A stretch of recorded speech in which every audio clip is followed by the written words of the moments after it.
अस्सलामुअलैकुम dear students, I hope you all are fine. आज हमारा बड़ा आसान सा लेसन है जो कि है कंपैरिजन ऑफ एडजेक्टिव्स।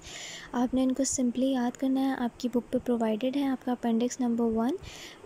हमने पढ़ा था प्रीवियस क्लास में कि एडजेक्टिव्स क्या होते हैं। Adjectives are the words which provide us further description about our noun.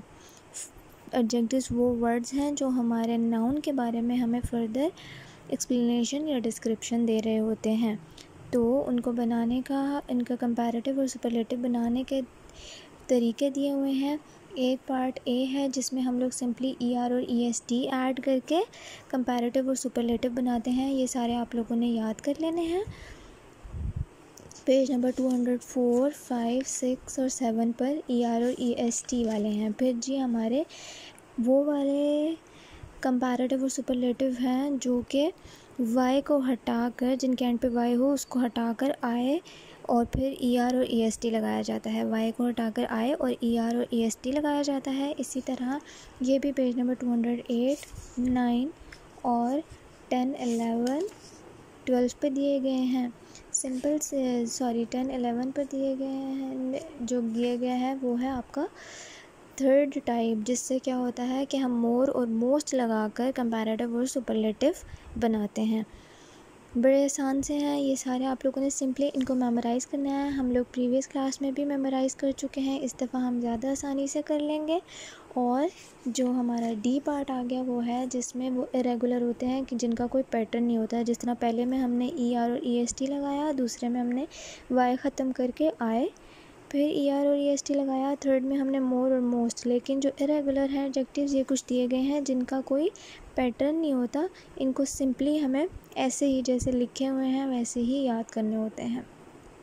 तो आप लोगों ने इनको मेमोराइज़ कर लेना है। और एक और छोटी सी बात जो आप लोगों के लिए एडिशनल पॉइंट है वो ये है कि आपका जो नावल है ओलिवर ट्विस्ट, उसके एंड पे जो ये एक्सरसाइजेज़ दी गई हुई हैं, आई होप किसी बच्चे ने इस पर गन नहीं किया होगा, बुरा मैसअप नहीं किया होगा बुक को।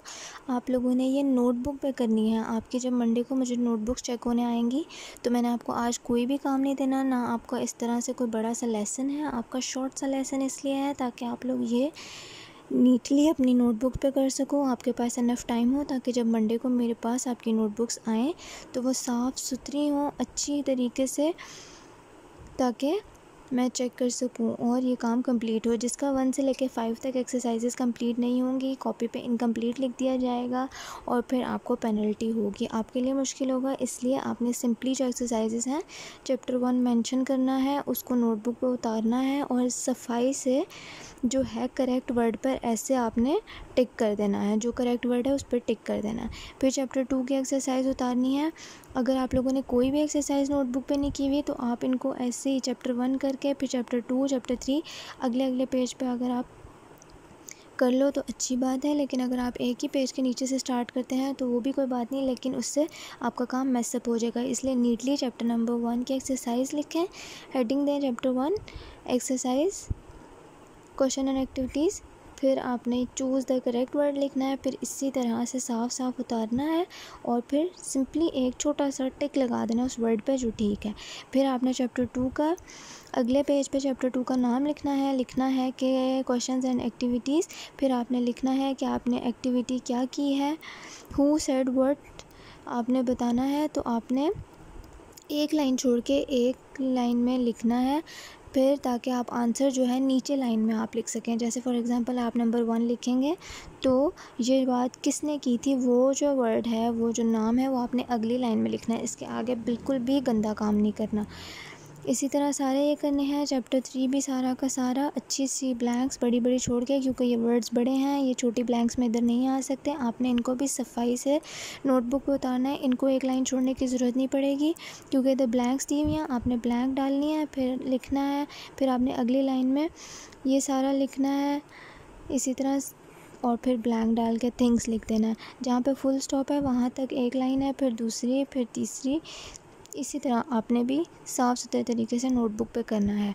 4th के साथ भी यही और 5th के साथ भी यही। आपने इन सेंटेंसेस को करेक्ट ऑर्डर में लिखना है। जैसे इस पे इनकरेक्ट लिखे हुए हैं। आप जब इधर पहले आप मार्किंग करो कि आपको क्या लगता है कि नंबर 1 पे कौन सा आना चाहिए, ठीक है, नंबर 2 पे कौन सा आना चाहिए। For example his name was mister Brownlow, अगर नंबर 1 है तो फिर मैं लगाऊंगी कि नंबर 2 क्या है, 3 क्या है। चैप्टर 4 में पढ़ के अच्छी तरह से इनको सीक्वेंस से आपने लगाना है कि 1 कौन सा आना चाहिए, सेकंड कौन सा, थर्ड कौन सा। तो जब इधर आप लगा लोगे तो उनको नीट करने की कोई ज़रूरत इतनी ज़्यादा नहीं है, बल्कि आप लोग इसको भी नीट करो। चैप्टर नंबर 4 को आपने सारे जो हैं ये लिखने हैं सीक्वेंस से, ठीक। इधर आप मार्क करना कि किसका क्या नंबर है 1 to 12 के कौन सा किस सीक्वेंस से आना चाहिए, पहले क्या हुआ था चैप्टर में, फिर क्या हुआ, फिर क्या हुआ, ठीक। तो नंबर 1 2 3 इनमें से जो सा भी 1 है फिर 2 कौन सा है, तो आप चैप्टर पढ़ोगे आपको पता लग जाएगा।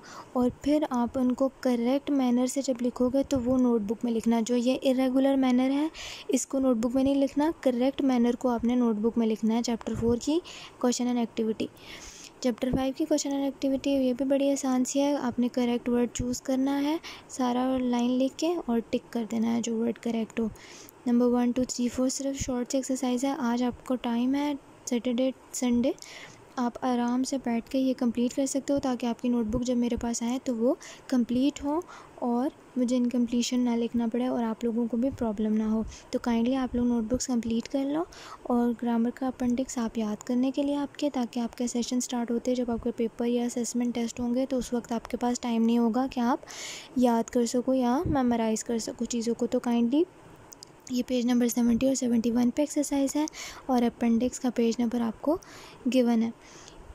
Kindly take care of yourselves, complete your notebooks, please complete your notebooks, and thank you for listening the lecture. Meet you in the next meeting. Take care of yourselves. Allah Hafiz.